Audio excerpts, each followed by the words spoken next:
ख्रिस्तामधील सर्वांना सलाम. आमच्या तारणाऱ्या जिवंत आणि गौरवी प्रभू येशू ख्रिस्ताच्या नावात विश्ववाणी परिवाराकडून आम्ही मार्गाकरिता प्रकाश कार्यक्रमात आपले सहर्ष स्वागत करीत आहोत.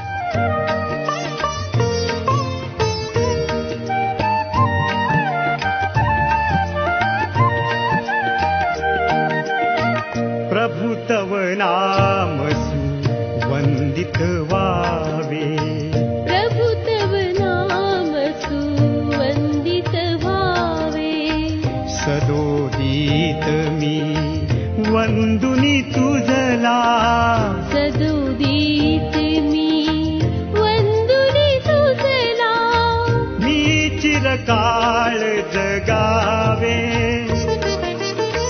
मी चिरकाळ जगावे.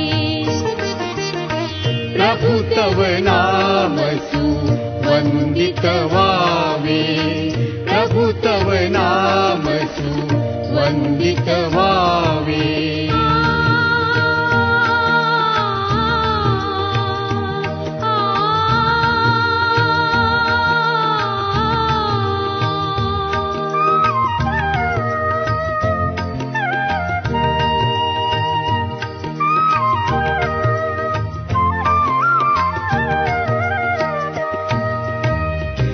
आयुष्याच्या हर दिनी हर क्षणी, आयुष्याच्या हर दिनी हर क्षणी मी तव नाम जपावे, मी तव नाम जपावे. तव नामाचा घोष करीता, तव नामाचा घोष करीता. तू मम मुख बनावे, तू मम मुख बनावे. प्रभु तव नाम सुवंदित वावे, प्रभु तव नाम सुवंदित वावे.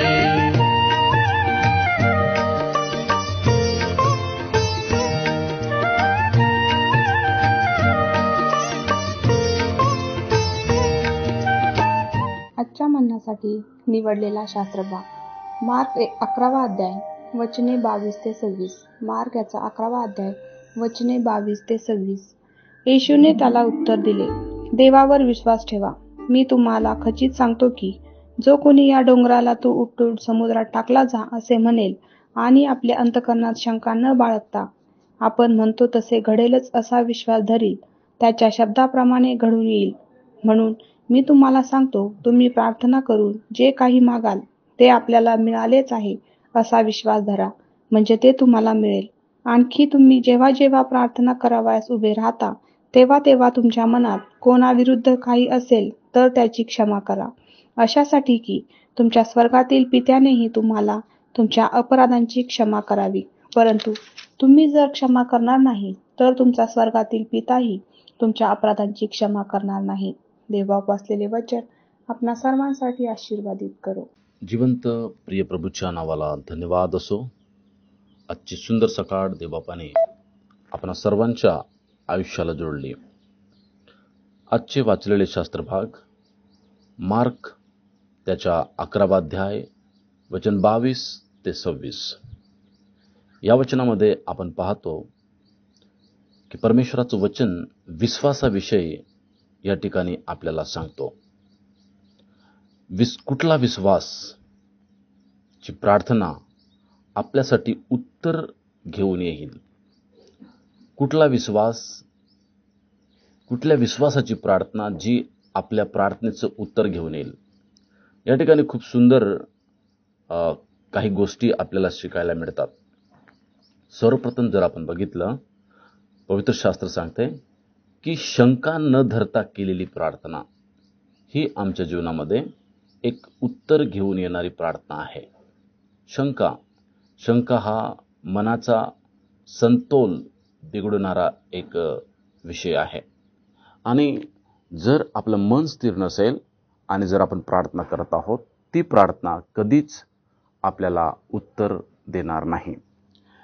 त्याचप्रकारे दुसरी गोष्ट या ठिकाणी पवित्र शास्त्रामध्ये म्हटलेली आहे, आपल्याला मिळालंच आहे असा विश्वास धरलेली प्रार्थना उत्तर घेऊन येण्यासाठी प्रभावी आहे. इब्री लोकासपत्र त्याच्या 11 अध्याय आणि वचन 1 जर आपण वाचलं, विश्वास हा आशा धरलेल्या गोष्टी विषयीचा भरवसा आणि न दिसणाऱ्या गोष्टीविषयी खात्री आहे. तर आपल्याला परमेश्वराकडे आमच्या प्रार्थनेचं उत्तर जर आपल्याला मिळवायचं आहे, तर आम्हाला आमच्या प्रार्थनेमध्ये मिळालं आहे अशी आशा धरलेली प्रार्थना आम्हाला करायला हवी. त्याचप्रकारे तिसरी गोष्ट पवित्र शास्त्रामध्ये सांगितलेली आहे, जो आपण मार्क त्याचा 11:22-26 या वचनामध्ये तिसरी गोष्ट या ठिकाणी सांगितली आहे, आपण क्षमा केलेल्या हृदयाने प्रार्थना केली त्या प्रार्थनेचं उत्तर आपल्याला प्राप्त होतं. क्षमा हा खूप मोठा विषय पवित्र शास्त्रामध्ये आहे की क्षमा न करता आम्ही कुठल्याही गोष्टीत देवासमोर मांडू शकत नाही किंवा देवाला आमच्या गोष्टी कबूल होत नाही. आम्ही सर्वप्रथम देवाने म्हटलं, जा आणि आपल्या भावाला क्षमा करून ये. निश्चितच आमच्या जीवनात क्षमा हा एक मोठा विषय आहे आणि बिना क्षमा आम्ही कधीच परमेश्वरासमोर उत्तमरित्या जाऊ शकत नाही. आणि जर आपण उत्तमरित्या जाऊ शकत नाही तर आमची प्रार्थना देखील ऐकली जाणार नाही. म्हणून आमच्या जीवनामध्ये क्षमा हृदयाने आम्ही देवाकडे केलेली प्रार्थना ही परमेश्वर ऐकतो आणि आमच्या प्रार्थनेचं उत्तर देतो. म्हणून जेव्हा आपण परमेश्वराच्या उपस्थितीमध्ये प्रार्थनेत जातो तेव्हा आम्हाला या स्तराने जाण्याची गरज आहे, शंका नसलेली, विश्वास बाळगलेली की मला मिळालेला आहे आणि क्षमेच्या हृदयाने आम्हाला देवाकडे जाणे खूप गरजेचं आहे. प्रार्थना करूया. प्रिय देवा, आम्ही तुला धन्यवाद करतो या सुंदर क्षणी तू आमच्याशी आपल्या वचनाद्वारे बोललोस प्रभू, आणि आम्हाला शिकण्यासाठी तुझी कृपा पुरवलीस याबद्दल तुझा आभार मानतो. देवा, तुला धन्यवाद करतो. या सुंदर सकाळी तू आपल्या वचनाकरवी आमची बोललोस. सर्व महिमा, सर्व आदर माझ्या देवा तुझ्याच जिवंत पवित्र सामर्थ्य नावाला देतो आणि ही प्रार्थना ख्रिस्त येशूच्या नावात करतोय, म्हणून ऐक बाप्पा. आमेन. तू मम पथिक बनावे, प्रभु तव नाम वंदित वावे, प्रभु तव नाम वंदित वावे.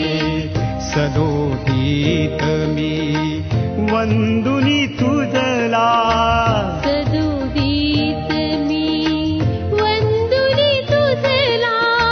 मी चिरकाळ जगावे,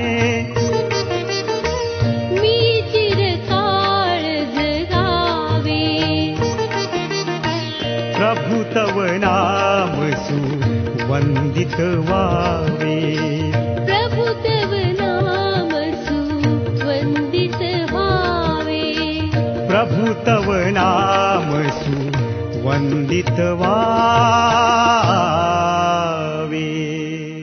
मागा म्हणजे तुम्हास दिले जाईल, शोधा म्हणजे तुम्हास सापडेल, ठोका म्हणजे तुमच्यासाठी उघडले जाईल. आमचा टोल फ्री नंबर 1-800-2700-333. आम्ही आपणासाठी या नंबरवर प्रार्थना करण्यास उपलब्ध आहोत. धन्यवाद.